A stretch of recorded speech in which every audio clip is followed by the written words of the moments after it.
বছর ঘুরে আবার এসেছে জুলাই। গত বছরের এই সময়ে দেশে চলছিল বৈষম্য বিরোধী ছাত্র আন্দোলন। জাতিসংঘের রিপোর্ট অনুযায়ী জুলাইয়ের আন্দোলনে ১৪০০ জনেরও বেশি মানুষকে হত্যা করেছে তৎকালীন স্বৈরাচার সরকার। স্বজন হারানোর বছর পেরিয়ে কেমন আছে শহীদ পরিবারগুলো, সেই খবর জানাচ্ছেন সৈয়দ রাহান। রাজধানীর নাজিমুদ্দিন রোডের বাসিন্দা রহিমা আক্তার বৈষম্য বিরোধী ছাত্র আন্দোলনে হারিয়েছেন তার একমাত্র ছেলে মোহাম্মদ ইয়াকুবকে। তবে স্বৈরাচার হটানোর আন্দোলনে শহীদ হওয়ায় ছেলেকে নিয়ে গর্ববোধ করেন এই মা। আমি আমার ভাই বেড়াদের গলেগা যদি আমার জান যায়, আমার মৃত্যু শহীদই মৃত্যু হইব। বাচ্চা তো ঢুকেই আমি তোমার বললাম, আর আমি তোমার আল্লাহর কাছে খেলাম। স্বৈরাচার পতনের শেষ দিন ৫ই আগস্ট রাজধানীর চানখার পুলে পুলিশের গুলিতে প্রাণ হারান ইয়াকুব।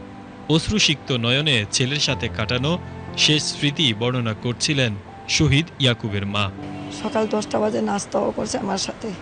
ওই একটানে ফুটানো গরম চাটা কেমনে খাইলো? আসল কথা, ওর মৃত্যু হইব তো ও খাইয়া যে কিভাবে দৌড় দিল, তখন আমি 4 কাপ থুইয়া এখানে দাঁড়ায় রয়েছি। আমার সাথে আরো 3-4 জন মহিলা, পুরা ফায়ার চলতেছে, গন্ডগোল চলতে। তারাও মানা করছে, আমিও মানা করছি, আমার কিচ্ছু হইব না।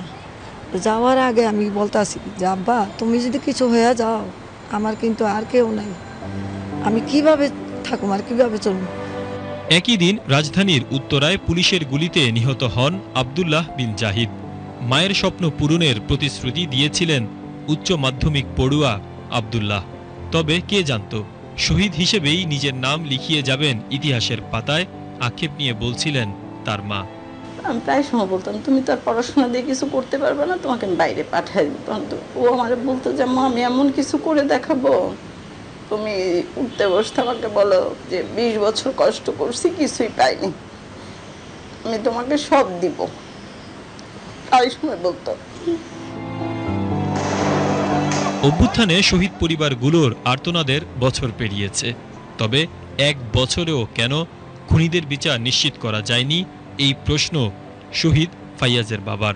আমরা আশাবাদী ছিলাম যে অন্তত এই সরকার অ্যাটলিস্ট শহীদ এবং আহতদের পুনর্বাসন এবং বিচার ব্যবস্থাটা নিশ্চিত করবে সর্বাগ্রে।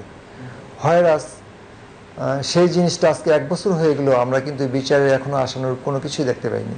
যার জন্য এই যে জুলাই মাস চলে আসলো, আমি কিন্তু নীরবে নিবৃতে এখনো কাঁদি, নামাজে বসে কাঁদি, যা নামাজে কাঁদি যে আল্লাহ, আমি কি আমার ছেলের হত্যার বিচারটাও দেখে যেতে পারবো না? জুলাই সনদ ঘোষণা ও খুনিদের দ্রুত বিচার নিশ্চিতে সরকারের প্রতি আহ্বান জানিয়েছেন জুলাই অভ্যুত্থানে শহীদ পরিবারগুলো। Syed Raihan, BTV news, Dhaka.